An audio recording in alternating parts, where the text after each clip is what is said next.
Hello, good morning, and welcome to this late morning blended Scotch whiskey challenge. We have 60 Scoresby. Very rare. Yeah, it's so rare you get it at Walmart. Very rare blended Scotch whiskey, aged 3 years, currently owned by the Sazerac Company. Distilled and blended in Scotland. I guess today it's bottled in Kentucky for Sazerac. It used to be bottled in Connecticut for Diageo. The Connoisseur Scotch whiskey. Oh, yeah? For only $15.65 a bottle, the Connoisseur Scotch whiskey. Okay. Johnny Neely says cheaper in Georgia, like $9.99, but it's $15.65 here at the international market. Total Wine has it. Walmart has it for $31.49. Talking about the handle bottle, jug, 1,750 milliliter bottle. Here's what they say. They don't have a website listing on Sazerac.com, but here's what they say on Total Wine's website. Scoresby prides itself, and it's not a company, so it's a brand. But you know how they do with these brands? Like people will say Budweiser sent me something. Well, Budweiser never was a company. It's just a brand of Anheuser-Busch. But anyway, you get the picture. Scoresby prides itself in creating high quality products, and this Scotch is no exception. Yeah, especially since it's the only Scoresby product, to my knowledge, that I've ever seen. A blend of rare and light-bodied whiskeys that result in a pleasantly mellow mouthfeel. I go along with the light-bodied, mellow. Yeah, this delicately delightful blend is perfect sipped alone or on the rocks. The competitor is Chivas Mizunara, introduced in 2014 for the Japanese market for Japan, and then with later distribution expansion, now sold around here. I got this bottle for $17.99 at Savannah Discount. But it's a good deal more expensive at other stores.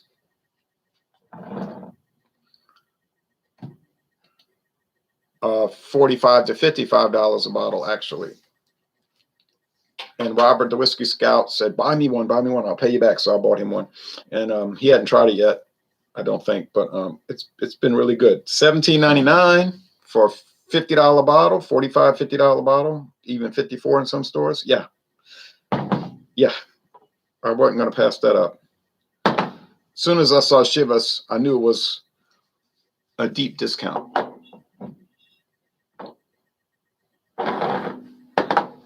Ronnie S. says, cheers, Ron. Happy Sunday. Cheers to you, Ronnie S. Thanks for watching. Got a nice gold cap, plastic, of course, but it is a deep gold. It's a nice looking label, actually. It's got a crown for the Kingdom of Scotland. It's got a shield with the sun shining down on, look like a bird, an eagle, or a hawk. Looks like a leaf of some sort, an antelope, or a deer, I guess, a lion, and a unicorn holding up the shield. And that's it.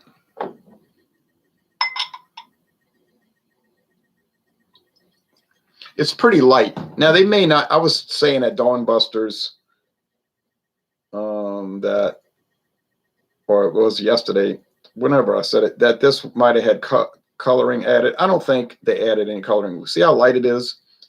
I think it would get that dark, which is hardly dark, straw after 3 years in an old barrel. Scotch is almost always aged in used barrels. Not always. I'll say almost always. They can take brand new charred oak barrels and age Scotch in it. There's no law against that. It's just what they typically do not do. Is this a special edition taste challenge? Yes. And the reason for it is because Tuesday is going to be problematic. I could do it Tuesday, but I can just see that it's going to be a pain in the this is a plastic cap too. It's got a foil cover.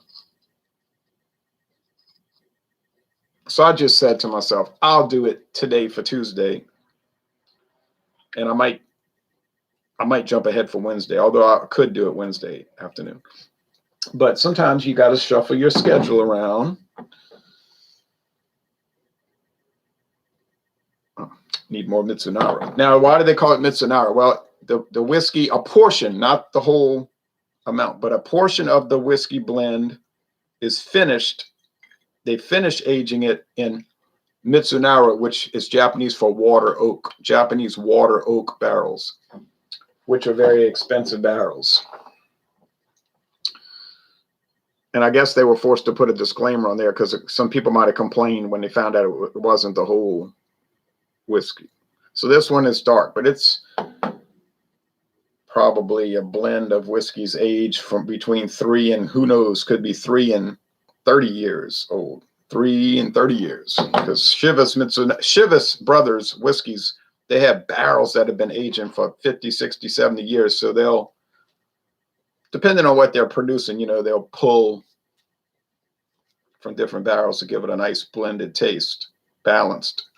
Now you can get some really expensive Chivas. They had 25-year aged yesterday at one of the liquor stores, and it was like hundreds of dollars. But the youngest whiskey in that blend is 25 years old. So you know you're going to be paying. Now I got to close my eyes because the color for these is too different. Straw versus amber. So would I like to try some of those high age? Yeah, I would. You can get Canadian Club for $11.99 a bottle. But there's that Canadian Club, I think it's called Legacy,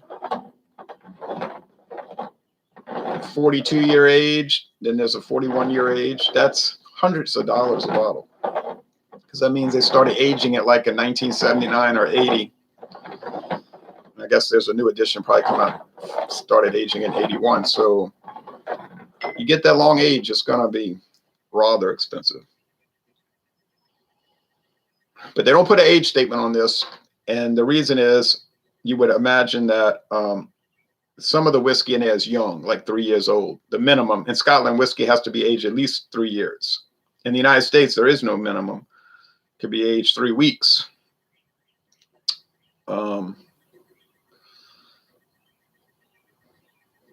Or theoretically 3 hours. But in Scotland, the minimum is 3 years. Just like Canada, whiskey must be aged at least 3 years. So beyond that, it's not that strict, but they don't want to call it a 3-year age whiskey because you got to go with the youngest. Whatever, you could have a 100-year-old, a 50-year-old, a 10-year-old, and a 3-year-old age, different ages, and blend them all together and sell it. You'd have to call it a 3-year age whiskey. So to avoid that, they just don't call it an age. They just don't give an age statement. All right.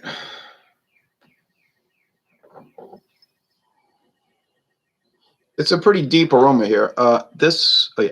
Deep aroma, sort of a developed aroma, like a rich bread crust, and I think that's coming from the Mizunara. Let's go. I'm not going to go long here because I want to start cooking the lunch.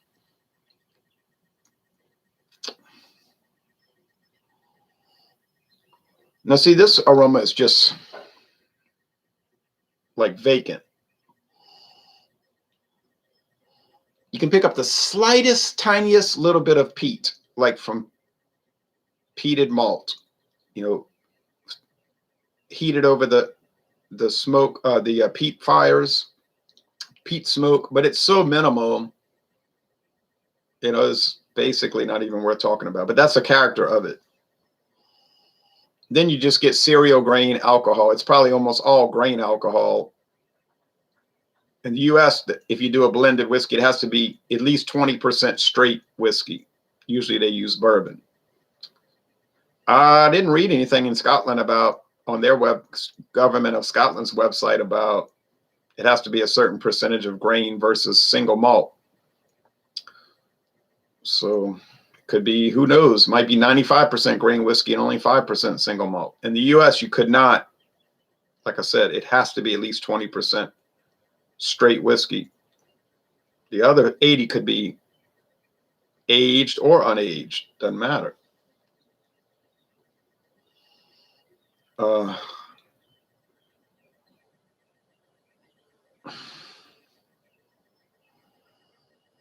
now that they're breathing, really the first one I smelled has lost a lot of its aroma. Not gained, but lost. So they're both coming across as pretty bland and dull on the nose. Not bad. Don't take that wrong.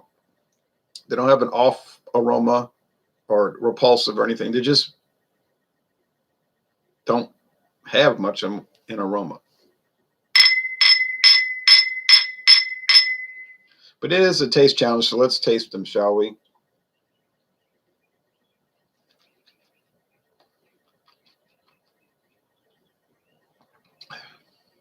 My prediction is that the Scoresby is going to be well whipped. Scoresby. That is a nice little sugar candy taste, though. Like a sugary wafer, like a wafer made with some kind of dough, obviously baked thin, with some sugar on it.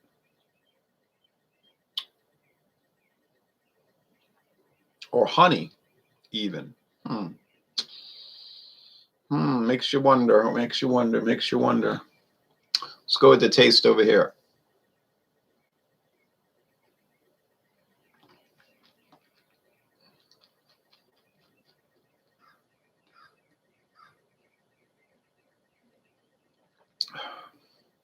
Well, it's definitely sugar. And there's definitely some peaty note that I had talked about earlier when I thought it was Scoresby. But then there's a pretty abrasive, I guess it's a minimally abrasive grain alcohol bite to it, though. But that could really set you back. You know, that could make you think, whoa, why would I drink this neat? I'd put ice cubes in it. And I think that'd be the way most people would do it. And more than likely, they'd mix it off with a cocktail, a highball, something like that. Pretty sure there aren't too many people buying Scoresby and drinking it neat, or even just on ice, or on the rocks. You know what I mean? I think they're making cocktails with it. I don't know how elaborate they are, but that's probably what they're doing. I don't know what they're talking about on that label. The connoisseur's whiskey. Oh yeah, all right, sure. It's comical to read some of those labels because it's like, I don't think there's a connoisseur on this planet, a whiskey connoisseur, that goes and drinks Scoresby as their standby. But maybe that's what they mean. When they're not drinking expensive, really good stuff, they're drinking Scoresby to save money. Maybe that's what they mean by the connoisseur's whiskey. It's what connoisseurs drink when they don't want to think. I don't know.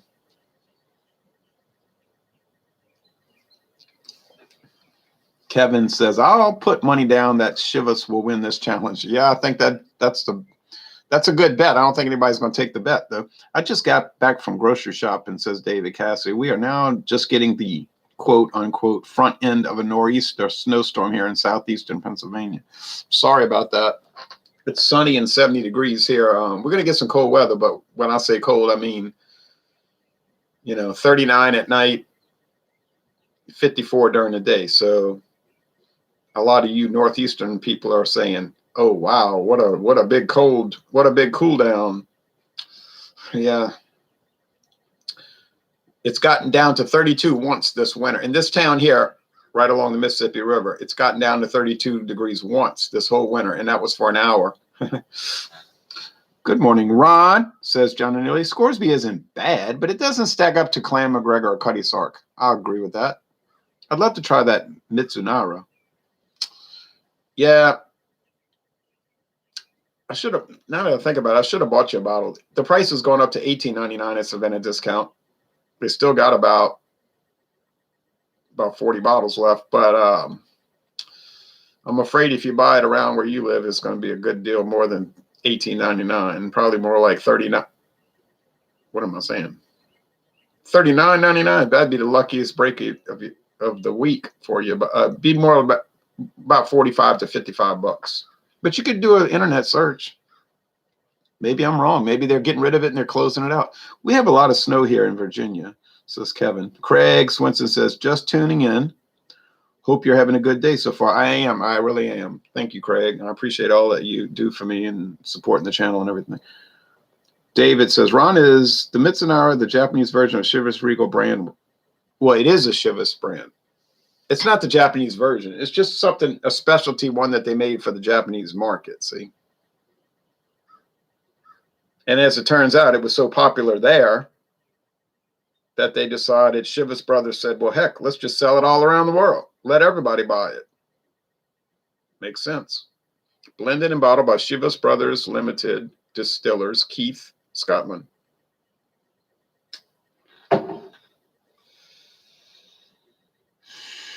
He said, yeah, you can look on the website. They talk about it. I'm looking at it right here. I got the website already posted.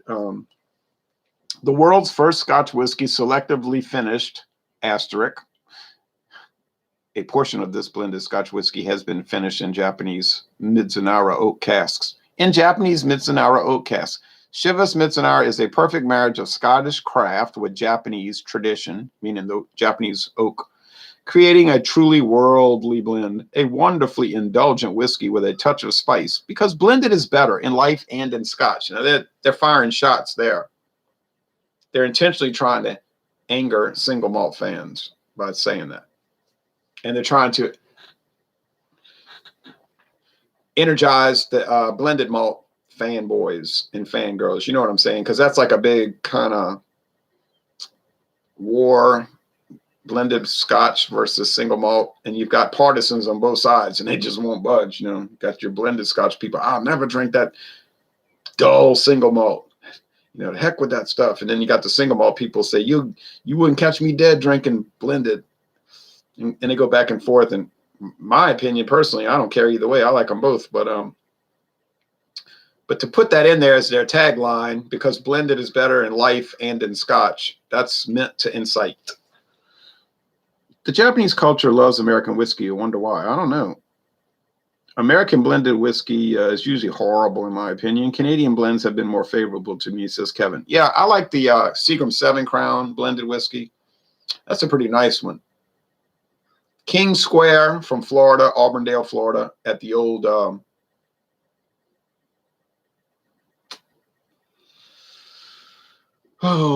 it was an old distillery down there. It used to be owned by somebody famous, like Seagrams, but it's independently owned now. The King Square is pretty interesting. It's very spicy, like black pepper, and it's like high rye, and but yeah, I get your point. Most of them are pretty grim, you know. That's because we make the best, Kevin. Not the best blended. I think it's the cheap grains they use in American blends that turns me off. Yeah, they got some pretty questionable ones. But yeah, but there's diamonds in the rough. I used to like the 7 and 7 now and then, yeah. Seagram 7 Crown, still one of the top 10 selling whiskeys in America. It's blended, but another good one is Kessler. Kessler is a higher percentage of straight bourbon, obviously Jim Beam bourbon, and that's pretty nice. Some more American blendeds that are pretty good is so Julius Kessler, King Square, Seagram 7 Crown is the best, I guess, of all of them. Beam's 8-star is actually pretty interesting. If you ever find Beam's 8-star, not Jim Beam, Beam's 8-star, it has some nice qualities. And one that Robert was eyeing yesterday, he didn't buy it, was the Heaven Hills Quality House blended whiskey with the old store placard on it. Looks like an old store sign from like the 1850s. That's actually a lot better than you would expect. And that's what David used to spike his CBS Imperial Stout, Canadian Breakfast Stout, and he was really pleased with that. Seagram 7 isn't a discount spirit, though. No, that's right. It's premium price. I'm speaking of bourbon, of course. I love bourbon whiskey. Well, America's famous for bourbon. I got into an argument with somebody in a grocery store one time. She was getting really irate. I was being nice to her, but she was just getting more hostile. Telling me, you're wrong. All bourbon must be made in Kentucky. I have 2 sons, and that's all they do is drink bourbon, and they know. I said, well, your sons are wrong. And I wasn't saying it ugly. I said, no, the law is that it has to just be made in the United States. I said, would you like me to show you the law and give you a link to where you can look it up? She stormed off. I don't need to hear this. I said, no, you don't want to hear it. Like the Beatles song. I said, Who put all those things in your head? But that's a common misperception. Many Americans think that bourbon has to be from Kentucky. Nope. Nope. That was never the law, actually. It's just that most bourbon comes from Kentucky because it's famous for making bourbon. So consequently, that's where it comes from generally. But a lot of bourbon comes from Indiana. Indiana.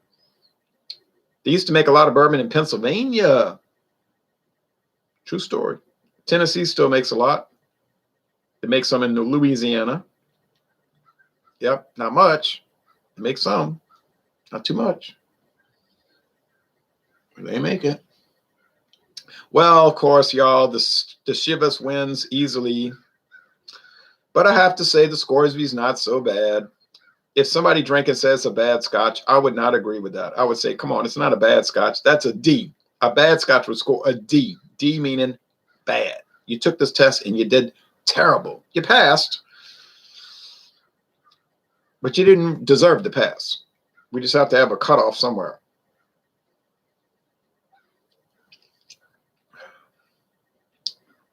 I used to tell students at high school, I said, you can graduate with straight D's. You can make a D- in every class and graduate. Nothing to be proud of, but you'd still walk in the graduation ceremony. I said, but you ever notice you can make B's and C's with it really not trying much? So why would you want to make D's, Anyway, I don't think the principal liked me saying that too much. I said, but it's the truth, and I deal with the truth over here. I used to tell the students, I deal in the truth. All right. Because I always tell the truth, even when I lie. Oh, here comes the cold front. I feel it coming through right as I was just telling a high school story. There's the cold front. So 70 is going to be 60 in about 2 hours. But it's sunny. Look. Won't be so bad. It's going to be dry. It was raining early this morning. My shirt was drenched when I was in church. I knew it would dry. I got a buddy from West Virginia that makes his own Applejack. Whoa. John says, okay. Oh, wait. Let me do the reveal, and then I'll read the comments, and I'm going to cook my lunch. So this is the Mizunara. Ha. Got it right. Ha. How you feel? You feel terrible? Are you jealous yet? People are watching saying, well, why would I be jealous? You're the one drinking Scoresby. You're the one who should be jealous. Okay. The Quality House is good stuff, in my opinion, says John and Nile. But have you had the Quality House blended? I know you had the Quality House green label and black label, right? And maybe the white label. I have dove deep into rye whiskey, says Kevin. I really enjoy it much more than straight bourbon. Yep, me too. I like rye more than bourbon. And then Robert, the whiskey scout, was telling me he likes bourbon, but he don't like rye too much. I said, well, it's personal preference. You know how that goes. The law of alcohol, heck yeah, says Jeremy Vincent. The law of alcohol, heck yeah. Kevin says, I get moonshine from the mountains of West Virginia, but don't tell anyone. I won't even mention it on air. John and Millie says, laughing out loud, Kevin. Jeremy says, I said, who put all those things in your head? Things that make me feel that I'm mad, and you're making me feel like I've never been born. That was a funny story about how they wrote that song. I got a buddy from, I'd love to join one of your live hangouts, John, Jeremy, and Ron. Join on up. Don't cut it in private school. Oh, D's don't cut it in private school. I had to maintain at least a C average to graduate. Oh, because y'all got all those academic orientations. Y'all are worrying about academics. Well, let me tell you something, pal. I graduated from public high school where they put an emphasis on the important stuff like basketball and having a good football team. Not all that academic stuff. Making good grades. Anyway, rabbit hole box grail rye, $50 worth every penny. John Anilli says, you're right. I haven't had the Quality House blended, just a straight bourbon. Yeah, the blended is, that's going to be different. It's going to be 20% straight bourbon, obviously Heaven Hill, and 80% grain spirits. And that's They might be buying their grain spirits from MGP in Indiana, which would be a good choice because they make the best. That'd be cool, Kevin Johnson. Yeah, join up. We're always putting the link on Wednesday nights. What's for lunch, Ronald? I am hungry. Yellow hominy and some ground meat with diced onions and a lot of spices and salad and everything. Message me, Jeremy. I'll be happy to join. Okay, well, thanks for watching, everybody. Scoresby is the clear loser, but it's not bad. Don't think bad things about Scoresby. If you want to buy an inexpensive Scotch that won't break the bank and won't make you gag, this could work. But beyond that, there ain't much happening. This is a really nice gourmet-oriented product, above premium product. It's going to taste great, and you're going to pay for it, but it's going to be worth it, unless you go to Savannah Discount like I did and get it for $17.99, which is suspicious right there. But anyway, that's not really my problem. And that's it. Thanks for watching this video production. Now I'm off to eat food.